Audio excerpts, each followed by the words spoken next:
School থেকে বাড়ি ফিরছিল ছোট্ট পান্তু। হঠাৎ রাস্তার ধারে সে একটি দামি ব্যাগ পড়ে থাকতে দেখল। ব্যাগটি খুলে পান্তু তো অবাক। ভেতরে অনেকগুলো 500 টাকার নোট আর একটি পরিচয়পত্র। পান্তুর মনে হলো, বাহ, এটা দিয়ে তো আমার পছন্দের রিমোট কন্ট্রোল গাড়িটা কেনা যাবে। কিন্তু তখনই তার মায়ের কথা মনে পড়ল। মা বলতেন, বাবা, লোভ কখনো ভালো ফল আনে না, অন্যের জিনিসের ওপর ভাগ বসাতে নেই। পান্তু সিদ্ধান্ত নিল সে ব্যাগটি ফিরিয়ে দেবে। ঠিকানা খুঁজতে খুঁজতে পান্তু দেখল একজন বৃদ্ধ দাদু খুব দুশ্চিন্তা নিয়ে কিছু একটা খুঁজছেন। পান্তু কাছে গিয়ে বলল, দাদু, আপনি কি কিছু হারিয়েছেন? দাদু বললেন, হ্যাঁ ভাই, আমার সব টাকা ওই ব্যাগে ছিল।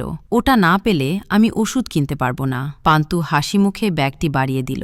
দাদুর চোখে তখন আনন্দের পানি। তিনি পান্তুর মাথায় হাত দিয়ে আশীর্বাদ করলেন এবং তাকে একটি চকলেট আর একটি গল্পের বই উপহার দিলেন। মনে রেখো বন্ধু, টাকা দিয়ে হয়তো অনেক কিছু কেনা যায়, কিন্তু সততা দিয়ে যে শান্তি পাওয়া যায় তার কোনো মূল্য নেই।